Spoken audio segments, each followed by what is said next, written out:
센터 구멍의 처리 여부를 알아보도록 할게요. 축에는 필연적으로 따라올 수밖에 없는 게 또 하나가 있죠. 뭐냐? 바로 센터 구멍. 여러분들이 혹시 문제풀이용 도면집을 가지고 계실지 모르겠습니다. 만약에 가지고 계시다고 하면 거기에 답지에 보시면 이런 형태로 60도하고 앞나사 탭구멍 밖에 각도가 표시되어 있는 게 있어요. 이게 뭐냐면 센터 구멍 표시예요. 60도짜리 센터 구멍. 센터 구멍은 뭐냐면 축 같은 걸 깎을 때 선반으로 깎죠. 보통은 선반으로 깎는데 한쪽은 물리고 나머지 부분이 뱅글뱅글 돌아가면서 바이트를 물려가지고 쫙 깎는단 말이에요. 깎을 때 축의 길이가 길면 어떻게 되겠어요? 얘가 휘청휘청 되겠죠. 휘청되지 말라고 끝부분에 꽂아 놓는 게 이제 센터로 딱 고정을 해서 꽂아 놓는 거거든요. 그러면 가공을 하는 동안 축이 휘청휘청 되지 않겠죠. 그 용도로 맞춰 놓는 게 이제 센터 구멍인 거예요. 그러면 이쪽 각도가 이제 그게 60도라는 거지. 그 표시를 해 놓은 겁니다.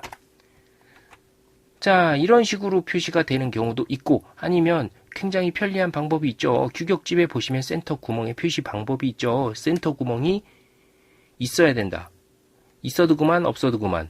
없어야 된다. 세 가지 종류가 있죠. 세 가지 종류 중에 하나 선택해서 넣어주시면 되는 겁니다. 그러면 어떤 경우에 세 가지 종류의 하나를 선택하느냐? 그건 설계자 마음이에요. 설계자가 누구야? 오늘 시험 보는 수험자가 설계자잖아요. 설계자 마음대로 결정해서 넣어주시면 돼요. 그러면 그걸 언제 넣을지 뺄지 결정할 필요가 있어요? 없죠. 외워두세요, 그냥. 이거는 시험 보실 때 그냥 남겨두는 걸로 해서 하나 케이스를 딱 외워두시고 가시면 되는 겁니다. 축이나 어떤 부품 작성할 때 여기에 들어가는 기하공차 형태가 정해져 있다 그랬죠. 공식처럼 같이 패키지로 외우시면 된다 그랬죠. 얘도 그 일환으로 같이 외워주시면 되는 거예요. 자, 그러면 센터 표시가 여기도 있고 여기도 있어요. 두 개씩 할 필요가 있나요? 전혀 없다는 거예요.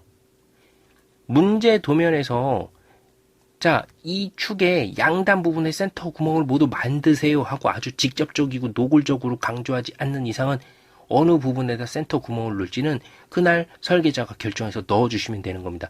즉, 두 개를 다 넣으실 필요가 전혀 없다는 거예요. 이거 넣는다고 여러분들한테 0.1점이라도 가점을 주는 일은 없어요. 즉, 여러분들이 최소 한도로 하실 만큼만 하나만 딱 넣어주시면 하실 일을 다 한 거예요. 이걸로는 감점될 게 없는 겁니다. 자, 센터 구멍이 이쪽에 있든 이쪽에 있든 그것도 여러분 마음이고요. 남겨둘지 안 남겨둘지 결정하는 것도 여러분 마음이에요. 문제지 지문에서 지정하지 않는 이상. 즉, 하나를 넣었다고 하면 여러분 할 일 다 한 거고요. 이런 걸 굳이 만들어서 3D에서 그리고 또 2D에서 또 따로 그리고 해서 시험 시간을 갉아먹지 마시라는 뜻입니다. 단, 알아두셔야 될 게 끝에 부분에 60도 이런 식으로 표현이 돼 있으면 아, 이것은 센터 구멍이구나 라고까지만 인식을 하시면 되고요.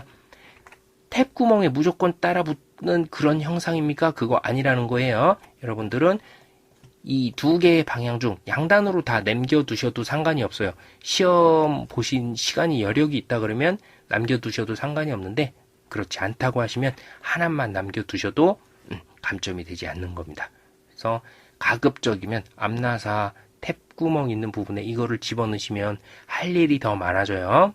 가점이 더 있는 게 아니기 때문에 요거 하나로 여러분들이 할 일까지만 딱 마무리를 해두시면 돼요. 센터 구멍은 그렇게 처리를 해주시면 되겠어요.